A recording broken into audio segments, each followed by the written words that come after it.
Today, I'm very excited to be speaking with architect extraordinaire, Peter Pennoyer. Peter is the founding partner of Peter Pennoyer Architects, the New York-based architecture and design firm. He's a member of Architectural Digest AD100, a fellow of the American Institute of Architects, and the 2024 recipient of the Richard H. Driehaus Prize, which is one of the most prestigious awards in architecture. He's the co-author with Ann Walker of 6 books on 20th century American architects, and the author of A House in the Country, written with his wife, interior designer Katie Ritter.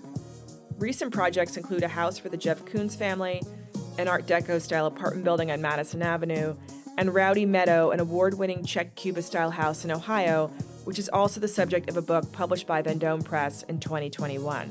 The firm's newest book, Peter Pennoyer Architects City Country, was published by Vendome Press in the fall of 2023. In today's episode, Peter and I talk about his inspirations, his creative process, beautiful and historic architecture in and around New York, and about his new book, The Spectacular City Country. Peter, I'm so happy to see you. Thank you so much for coming today. I know you said it was not too far of a walk, but I really appreciate you taking the time. No, thanks, Leslie. This is good. Well, I'm always fascinated about people's inspirations and kind of what got them to where they are today. And so I'm curious, for you, was architecture always an interest of yours, a passion of yours as a child? Give me sort of the behind the music on Peter Pennoyer. Where'd you grow up, and how did you begin to kind of identify this interest? Yeah, so I was born on 60th Street, and I grew up on 65th. And I didn't get far, and I went to Columbia undergraduate and graduate. So I was really a full-time, always New Yorker, and growing up in the city and loving the buildings, loving the streets. Our next-door neighbor was an architect who worked for Skidmore, Owings & Merrill. Oh, wow. And I admired him, and he was very charismatic, French architect, building a modern, skyscraper in the financial district. And so we, we had architect friends, family friends, and my father was involved, among other things. He was for a while the president of the Art Commission, which is now the Design Review Commission. Oh, wow. It's the city agency that has to pass on anything built on public property, from a bus shelter to a public school. So he would bring home plans, and I was fascinated by them. And I knew that this is what I wanted to be doing. Oh, that's amazing. So when you went to Columbia, did you go at that time also know that that's what you wanted to pursue? Did you? Well, I did, but I told Bob Stern, who I'd met before I went to college, that I wouldn't be an architecture major, even though that was his department and that was his course, because I didn't want to be what I thought would be a narrow-minded pre-professional type. So you went for the full liberal arts. I was a French literature major, and then finally, I saw Bob a few more times and had long conversations with him, and eventually he convinced me that if I was serious about it, I had to buckle down and enroll in his course. So was he the head of the department, or just a professor there? He was a professor and had an undergraduate course in architecture, which was rated as the most demanding course in the whole college. Stop it. Yes. Well, it makes sense. And he was just a fantastic teacher. He was absolutely amazing. We had our studio in the basement of one of the old McKim White buildings. We were there, 18 hours a day.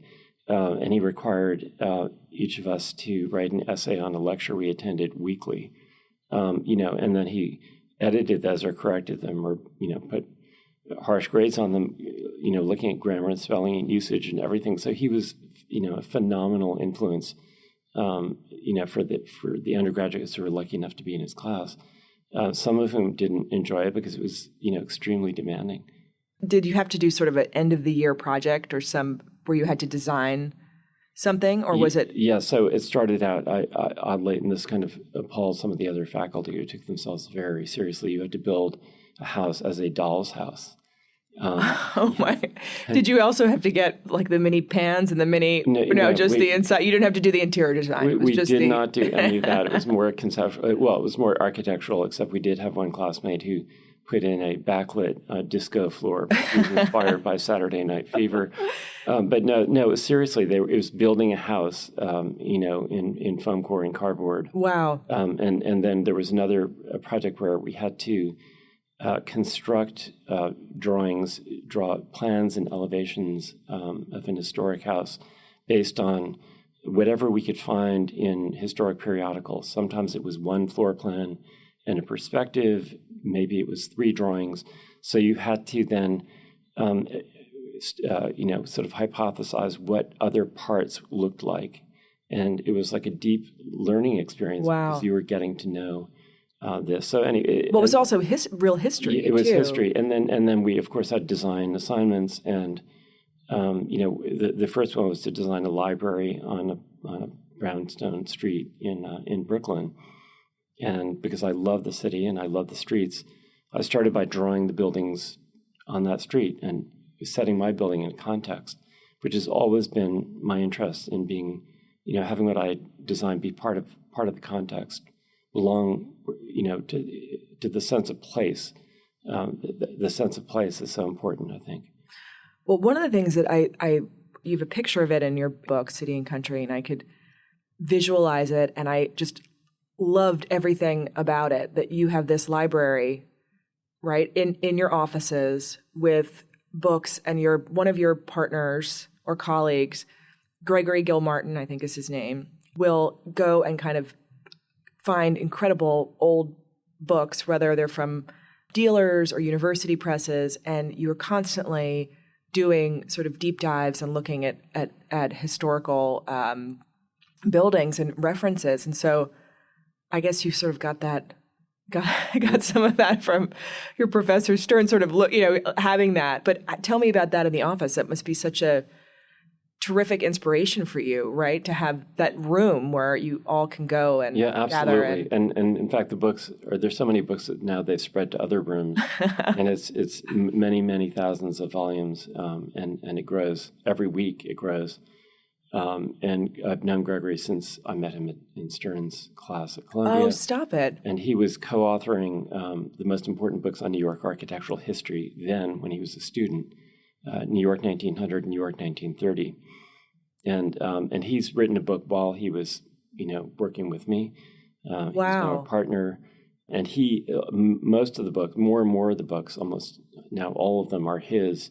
It's really his library as part of our firm. And yesterday Katie and I are moving into a new apartment. We actually have moved, and we're going to be loading up a great old historic bookcase, and he handed me this wonderful 2-volume set on Borromini, which he said he originally acquired in the Italian before it was translated.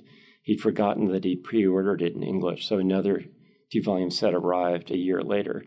So he gave that to me. So amazing. Parts of it end up in my library, and I also collect older books, 16th, 17th, 18th century treatises, which are really interesting. I mean, you use it as kind of an active reference library, right? If you're looking at a banister here or something, you're looking for ideas of how to do that. Tell me about that you're really kind of using this. So if you're doing a stair in a townhouse, you can see how a great architect like Matt Schmidt, terminated the final railing on the parlor floor of the Astor House. You can see how other architects handled that situation.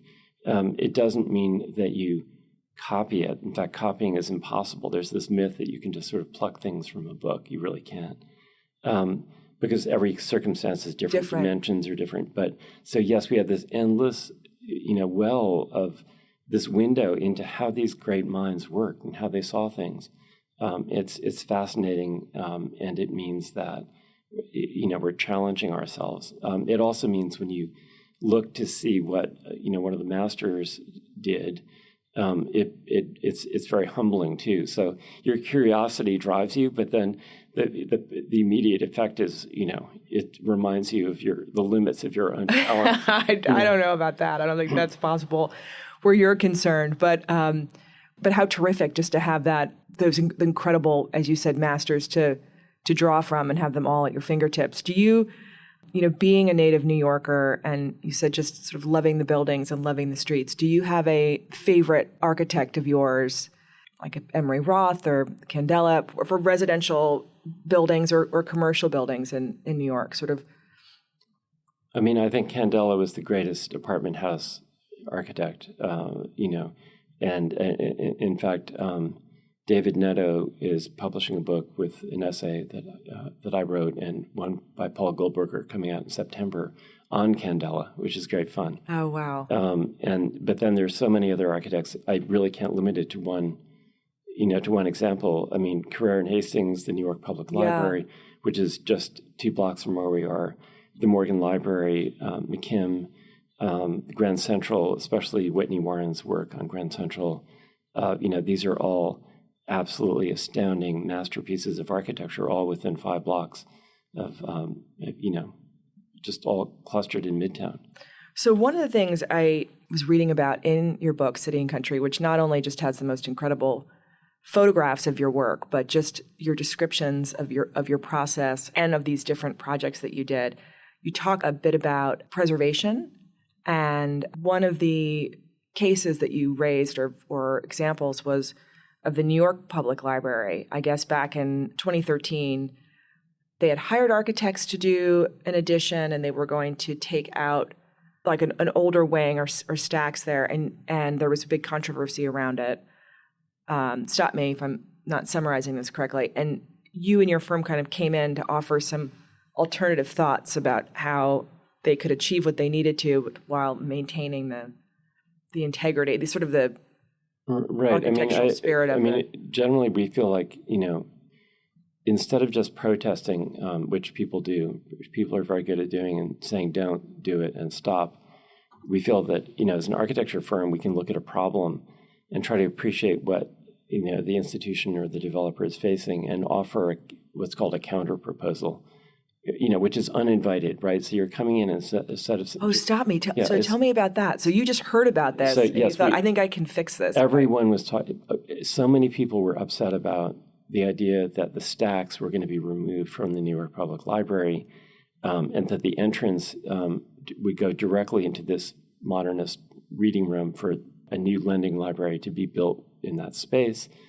And what I was captivating about it is that the people who were most upset were writers who'd spent years in the Rose space. Reading room, doing what they did and had a kind of, visceral attachment to that place as being, the locus of their creativity, basically. So it wasn't just architects or preservation types, although there were plenty of those people who were unhappy with this. And we looked at it and thought, well, we can study the problem, see what their goals are in terms of how much storage they need for the books. Was that the driving force? It was a storage issue? I can't... No, it was complicated. They wanted to sell the building across the street where the lending library was, gain revenue, then transfer the lending library into the main building. I see, okay. Because the books were sent then to a shared warehouse with, I think, Princeton in New Jersey. So, one of the issues for the writers was that instead of a call slip being answered in 20 minutes, it would be 24 hours, which changes your relationship to the book. And of course, people said, well, physical books don't matter anymore. That's a different conversation. Right. But, so we came up with a counterproposal. We designed with an architect named Sam Roche, who was in my office, then a way of achieving this without disturbing the stacks. And we produced a booklet about it. And we went and we printed it and we sent it to all the trustees and 100 other, influential New Yorkers. And somehow it made its way apparently to the boardroom and people talked about it. And there were many people objecting to it, but at the end of the day, they changed their tune and they told that architect to stop drawing those plans and they preserved the stacks. They haven't figured out exactly what to do with them as far as I know, but it helped, the argument that you don't need to tear out the heart of this building. That's amazing. That must have felt so gratifying to know that you were able to have the conversation turn to something that goes towards more preservation and restoring that landmark, as opposed to having, it's so curious to me why the trustees would think that putting sort of a modern structure right in the middle of that building would be a good solution to their I think stack problem. But it answered many of the programmatic needs of the library. It wasn't irrational, and Norman Foster is a much respected architect, so it wasn't completely irrational. Okay. But I think this often happens with institutions where they go down a path. Like the Frick initially was going to build over the garden, and then they thought better of it. So it's not unusual, I think, to find your way through trial and error. So how long did it take you to put the booklet together and to get your team together to That was a 2-month project. Yeah, amazing. I know of your love of sort of classic, beautiful architecture in New York. Tell me about your process. If a client comes to you with a project for a new build, where do you start? Most clients have an idea of what they think is beautiful and what they think is right. And if it's a new build on land, the land tells you a lot about what has to be done. And so you spend some time, on the building site, even in one of the projects, discovering where they like their breakfast table, and you're in the middle of a field and they like a certain view, or, where the sunset view should be, or, all these things. So the land is important. And then, of course, what the house looks like, what it feels like, and then how the size of the house. And this is tricky because I think all of us, and with our own house, we did this, where if you add up what you really want and then you look at it, you think, oh, that's bigger than I really want to build. So we actually have, a program list, and we kind of help people think about all the rooms they might want. And we actually put sizes on the rooms, which sounds like it's premature in the design process, but it gives you some way of judging what the rooms might be like. And then we add that all up, and it gives you a preview, and we have a net to gross factor. So it gives you a preview of the floor area of the house. And then you apply a factor of the construction cost to it, and that also helps people see reality. So if you do all that before you start drawing, it means that so if you have the list, it's all correct, it's been edited, and they feel comfortable with the size, then you can draw confidently, knowing that you won't be going overboard. And it's really important, because if you have an architect who romantically thinks whatever they draw will be great because it will be so beautiful, sometimes reality intervenes. I didn't want a 6,000 square foot house. I wanted, 4,500, or these things matter. And they're not the most romantic part of it, but they are sort of a good starting point. That makes a lot of sense, sort of starting with, kind of breaking it down to how many rooms, what size rooms, and then you can kind of get a sense of the scope of the overall and project. All the wish list, everything. I tell people to bring everything they ever imagined, even though some of the requests seem irreconcilable. Like, I want my dining room to have a perfect sunset view and, be beautiful at dawn, or I want it to be near my bedroom but not near, just bring it all on, and then we try to solve for everything. So we don't like to sit there and trace out 100 different alternatives for clients and let them kind of navigate their way through it. We like to go and try to design something that solves for as much as possible, and do it very carefully, and also draw from the beginning even the wall thicknesses and other details in a way that's realistic for constructability. So we don't like to do kind of loose, sloppy presentations. We like to keep it really buttoned up. And if someone doesn't like the first try, that's fine, and we can adjust, and we're nimble. But also the process depends on how comfortable the client is reading plans. Some clients want us to build each room in virtual reality, so they can sit in the office with the headset on, the Oculus, and look around the room. It's extreme end of the thing. And some want, we do more and more renderings. I mean, it's changing all the time. I want to talk to you a lot about how technology has kind of changed your process. But when people come in and they say, I want to, be looking at the sunset when I'm having my cocktails, I want a basketball court, 3 stories underground. I don't know if you get those kind of requests that often, but how do you, you had that beautiful house in your book out of New Jersey that was a new build. And I believe that was a new build. That's new, yes. I told Peter that I couldn't bring the book with me on the train because it was so heavy with my other bags, or else I'd pull it up to reference it. But you could have gone in so many different directions, right? In terms of style of architecture for that project, because it was a beautiful, open countryside around. Right. So that house is fairly isolated. So you had freedom of choosing the style because it wasn't right next to other houses that might, suggest what the style should be. But that client is a very brilliant woman and her husband who was a designer and was from England and had ideas about what she thought was beautiful. And yet the designer in my office, designers, I should say, also brought their own view of classical architecture, which is, a little bit idiosyncratic and definitely not out of a pattern book. And so that all came together in a really, lovely way. But it's very unusual because it's a stone classical, L-shaped house on a farm. The farm structures, though, everything for the cottages and the barn and all are done in much simpler and much lower budget vernacular of board and batten, and everything. So it's wooden outbuildings like you got in a farm and a stone main house. Oh, it's so beautiful. Everyone listening has got to, all of the houses and projects in the book are so beautiful, but that one I thought was just so, I guess, sort of manor home in a way in New Jersey in this incredible setting. Yeah, and like many of our projects, it looks very traditional, but the science part, the environmental part is extraordinary because it's all geothermal. The way the walls are insulated is exceptional. So, for a house of that size, it has, the energy is very controlled. People come to you because of your incredible expertise and aesthetic, and they just know that you're sort of the master, in my view at least, of sort of classical architecture.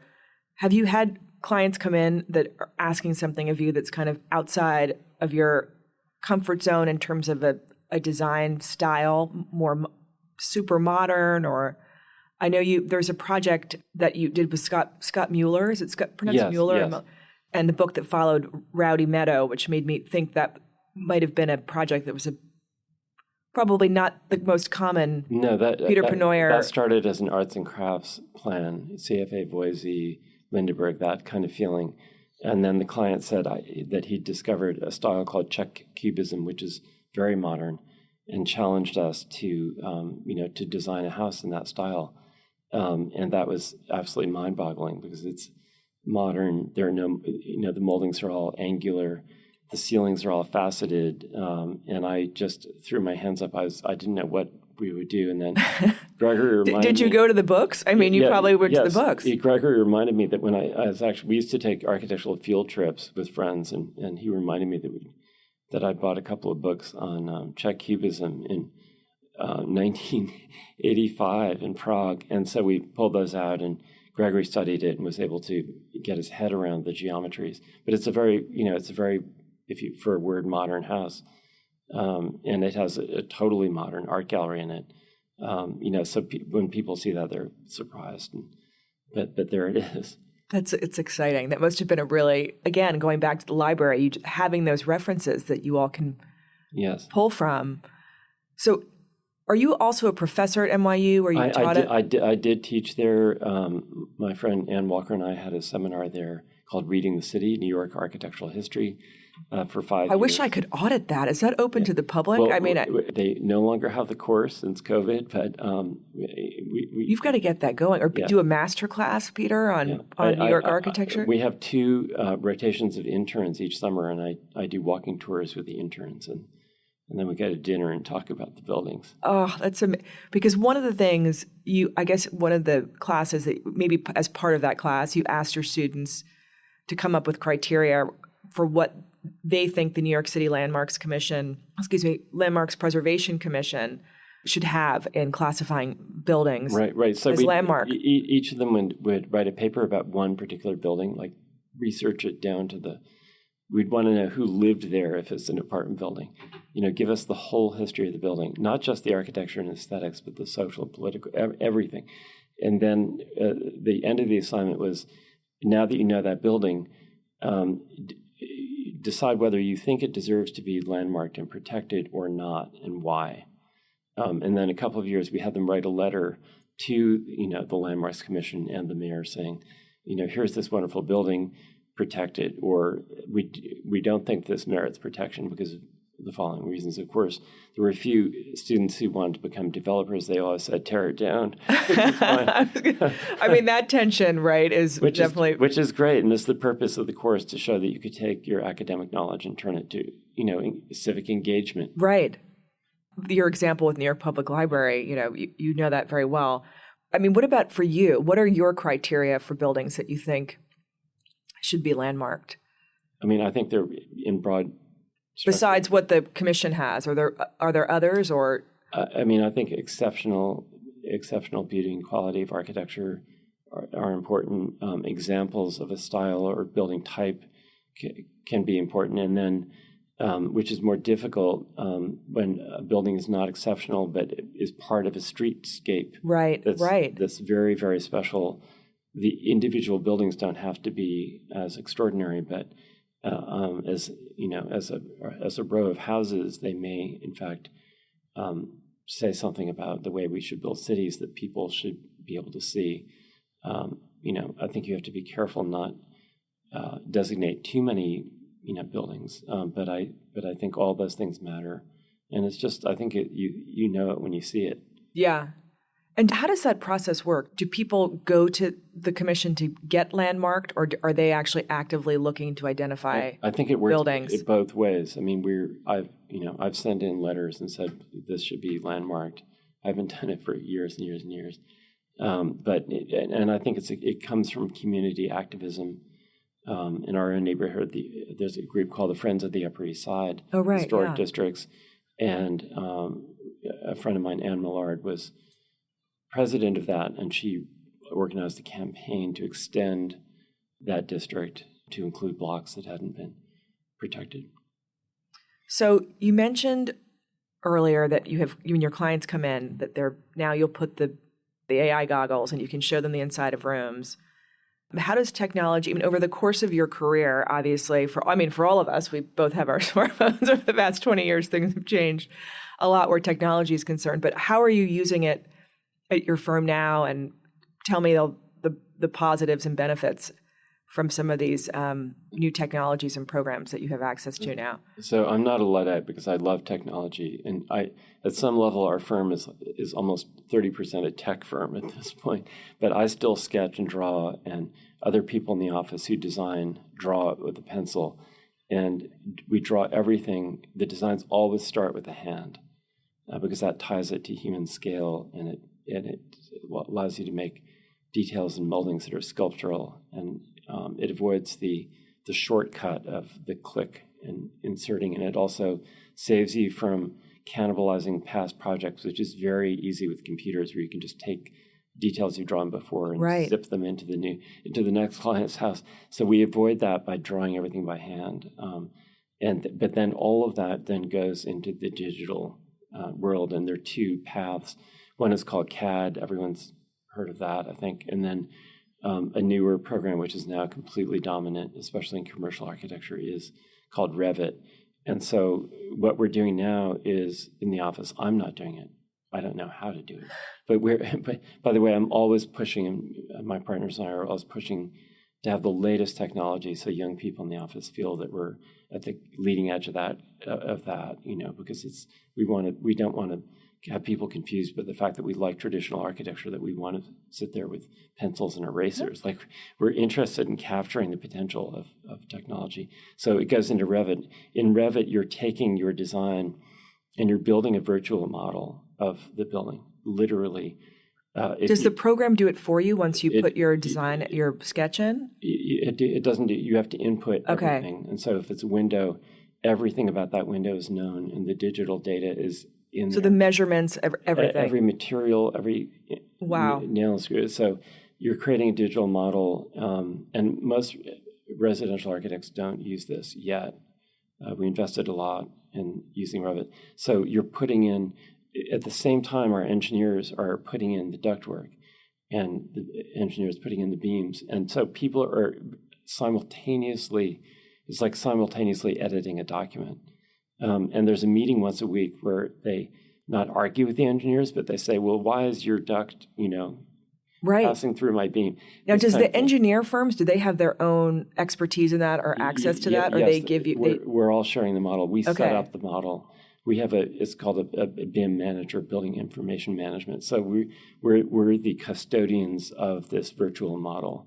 And all the things that used to get worked out on site with the carpenter arguing with the plumber are now happening in this virtual model. You can slice open the house on the screen, open it like a doll's house, and you'll see every single pipe and beam. And it's like one of those children's books, how you build a city or whatever, where you can see each layer. What has the effect of that been on the actual timeline of building projects? I would think that if you're able to kind of iron out the kinks, right, where the ductwork is, not where it should be, and the electrician, it will save you a lot of time on the ground. It does save time, and it helps the contractors organize themselves and organize their trades. But it also has a real downside because it can encourage architects to copy things and not to design and just to click and put in the last window into the new house. So you have to be very careful. It's more friendly to engineers than it is to architects. So you really have to work hard to make it good for your design. Otherwise, it can,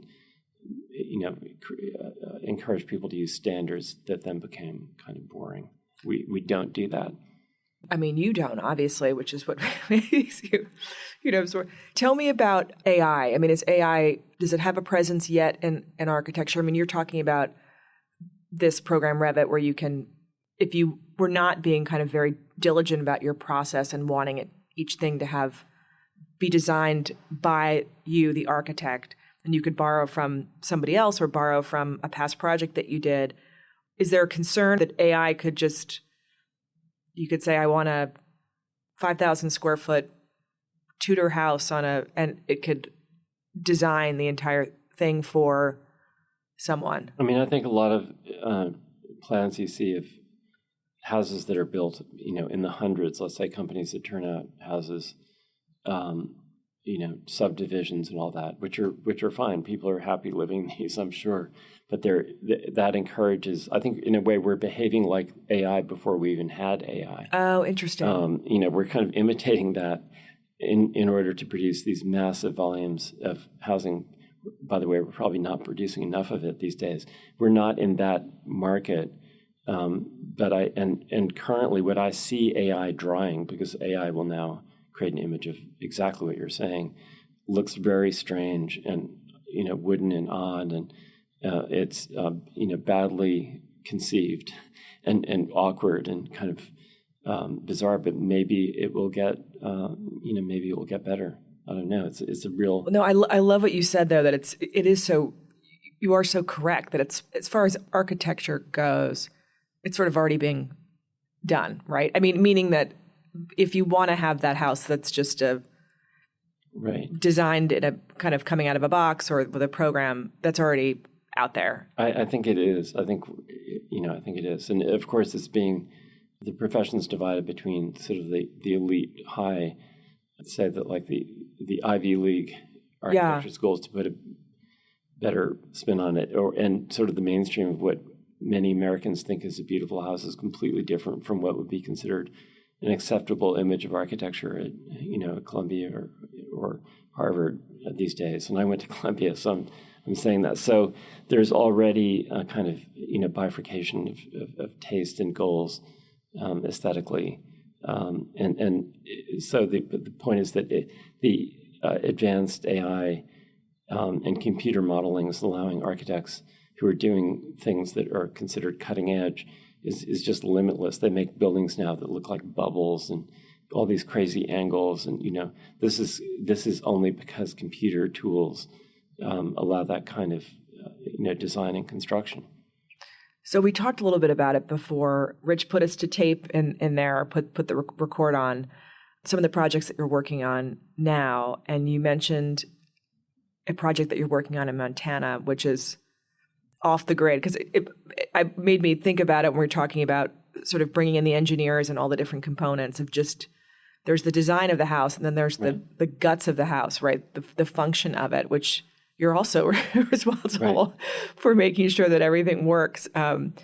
And in this project, it's a very remote area, right? So it's challenging in that regard. It's completely remote. We have a wonderful firm we're working with in Montana, and they know much more about how to do it there and how to do off-the-grid systems than we do. And so part of it is, and it's small. It's a small, project, but it's just special. It's one of my favorite things these days.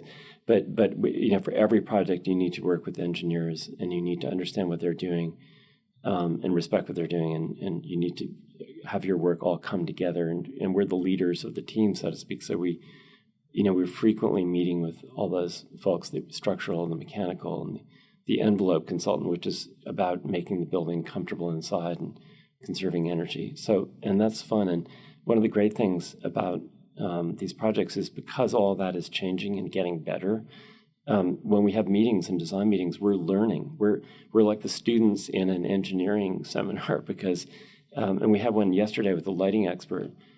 So that's exciting, right? Because it's not a static menu; it's always getting better. I forget what I was reading about something having to do with happiness, and as you grow older, the most important thing for all of us in terms of longevity and health and happiness is to be constantly learning. So how fascinating for you to be as this evolves, right? As it's technology evolves with all these different fields, meeting with people, the lighting specialist or the engineer that specializes in building projects off the grid. But for that's off the grid, so you're not able to bring in electric. Is it all solar? Is it all solar with battery array? Yes. Oh, that's amazing. Yeah. That's amazing. And then is it well water? How does the water? Well water. Yeah.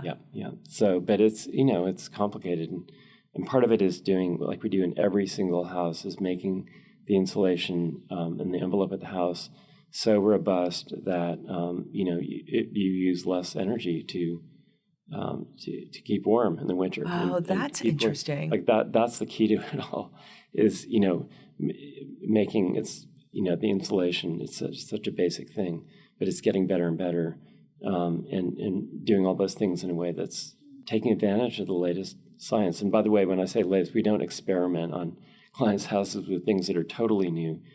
We like to use the tried and true, but we do like to understand what the best construction methods are, and we listen to our builders, and we have just terrific consultants. And part of it is also that working on so many old buildings and restoring them, we learn a lot about what helps buildings survive, for 100 years with minimal maintenance. I mean, because we see great buildings. Oh, that's it. And you learn. So we have a preservation arm now, and the head of our preservation division is actually looking at the drawings we do for new houses because he knows what makes a gutter last in a 1920s house longer than it does, today. That is, and part of that, I mean, I heard the saying that they did things better back then, even just the construction quality, even noise between rooms, newer builds or new.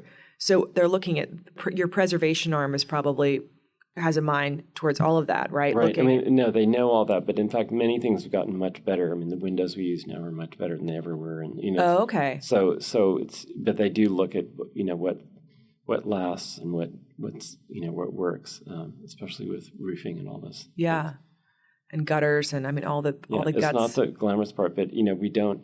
As I said before we started, we had something odd go on with the lighting in the house, and I said it's much better to have it happen in my own house that I designed. You never want that to happen to a client. I know we do talk about being off the grid. Peter and I have some challenges up in Millbrook sometimes with losing power and internet. So you talked about bringing in the engineers and other experts. When do you typically like an interior designer to become part of the project? I think the sooner the better, and because you want the vision for the house to be a shared vision, from the get-go. But there are some designers who are happy to come in and decorate and do the interiors of a house we've already completed, or where the design is done, because we always think about the furnishing of a house before the client even has an interior designer. We never the typical mistakes. We never make a bed wall that is too narrow. It always has to have room for the bed and the side. These all sound like little small things, but they're so important.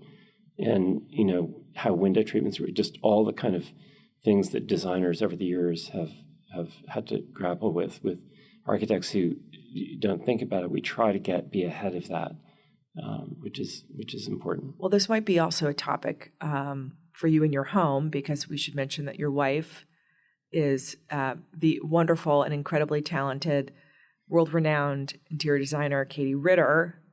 So you would have a mind, have an eye towards making sure that the wall is big enough for the bed. But these little things are actually really, really important. But so speaking of Katie, have you two worked on a project together?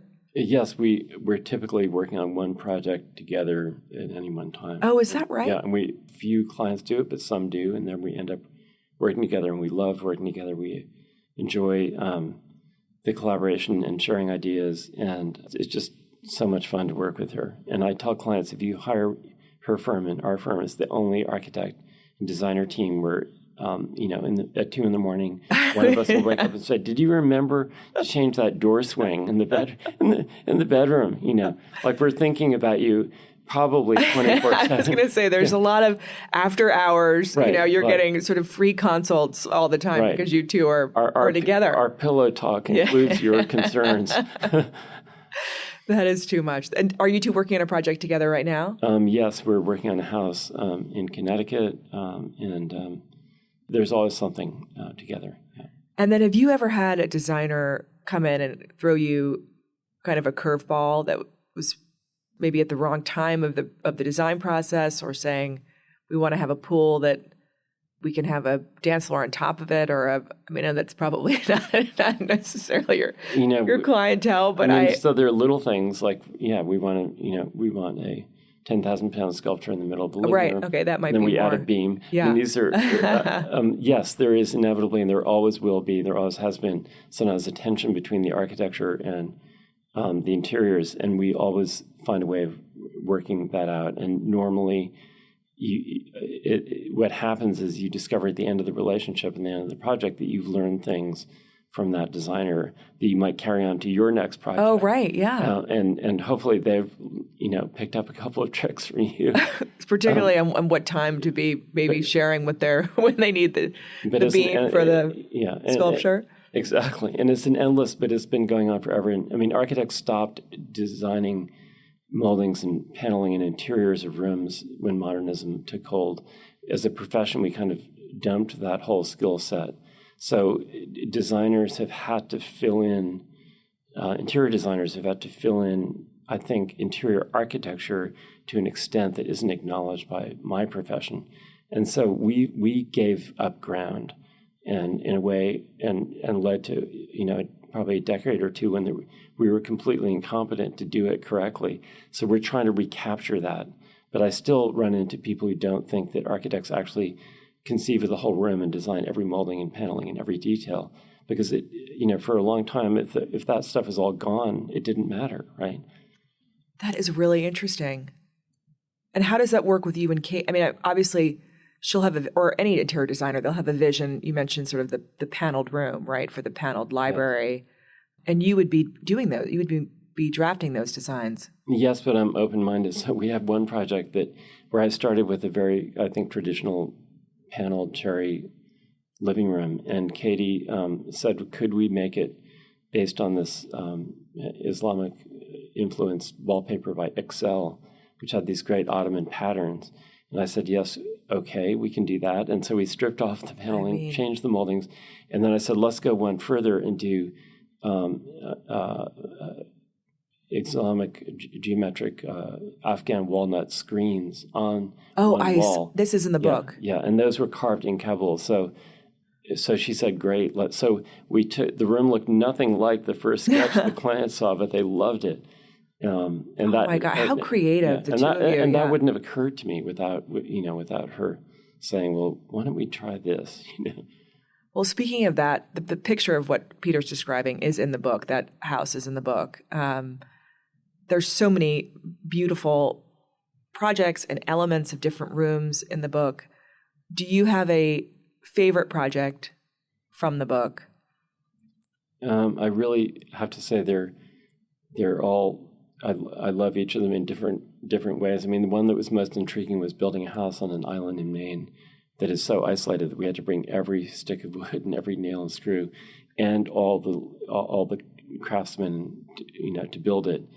That was an amazing challenge, and it's the client, a designer named Alexei Lushin, was an incredible inspiration, and we did something special and different there because it's in a way primitive. It doesn't have air conditioning. It has just indirect ventilation for each room, and it has the windows. She wanted the house to not to have air yes, but conditioning. it's comfortable because of the way it captures the wind. Amazing. It's very green without being very advanced technologically, and so that house was just full of surprises and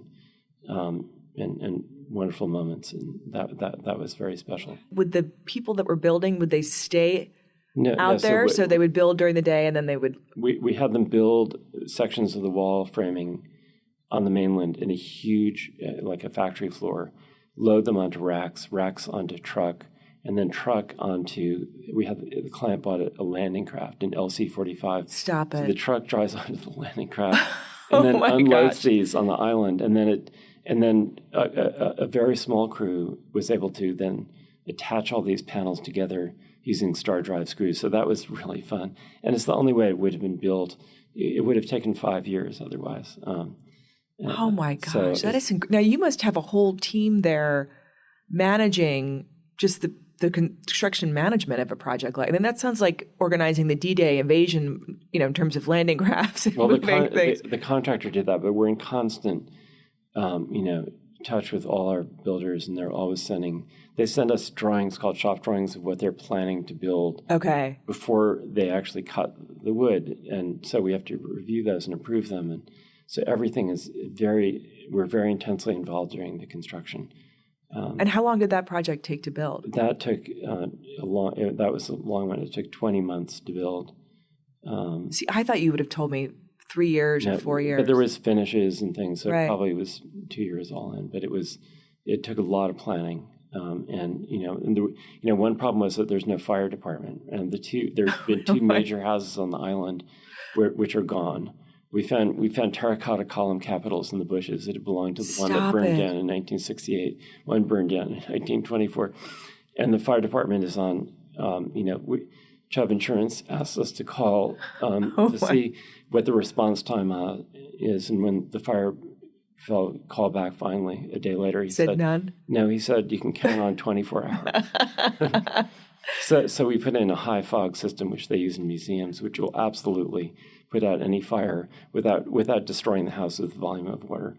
So that was fun. Oh wait, tell me about that. It's water, but in a smaller volume under high pressure, driven by nitrogen, pressurized nitrogen. So if there's a fire in the room is filled with such a dense fog that the flame is extinguished, but there isn't so much volume of water, you can't clean it up. You'd quickly have to sponge everything off. But that's incredible. I know. And United Technologies got excited when they heard we were doing this, and they came into the office, these executives, to talk about how this could be applied to residential work. And yeah, I don't know what happened with that whole project, but it was fun. That was probably one of the first residential projects that, at least that you know of, that had it. That's right? what they said. It seemed amazing to me because it's not that complicated to do. But that was fun. So you were just awarded the Driehaus Prize. It's one of architecture's most prestigious awards. How does that feel? How did you learn about it? Did they call you? It's run by the architecture school at Notre Dame University, and the dean called me and told me the good news. And I had sent in, they asked for my portfolio so long ago that I'd forgotten I'd even done it. I thought it was, I'd literally forgotten. And so it was a great joy and great to join all these other architects I so admire. And they all gather in Chicago for the ceremony. And the wonderful thing is that every year they invite all the past winners to come. So it will be a reunion of sorts. Oh, that is so good. Now, does the last year's winner, does he or she give you, is it like the Oscars where they give you the award? No, it didn't work that way. Is the event already happened? Yes, it already happened. And they hand you this wonderful award, and it's a great thing. And then the students are there, the graduating class from Notre Dame. So when I accepted, I talked to the students about what they can expect and what my hopes would be for them. And a few of them are joining my firm. In fact, that is great. I think I've had 17 Notre Dame graduates in my firm over the years. Oh, that is excellent. Yeah. Well, you have to have them straight out so they can help with the technology. I mean, I always feel like whenever I need to do anything that's tech related, I'm teasing, but we've got to find people who are in the younger generation. What's next for Peter Pennoyer Architects? You have an office in Miami. We have an office in Miami. We're doing more institutional work. We're renovating a guild hall in East Hampton. We're finishing up the theater for the summer there, and the museum part is already open.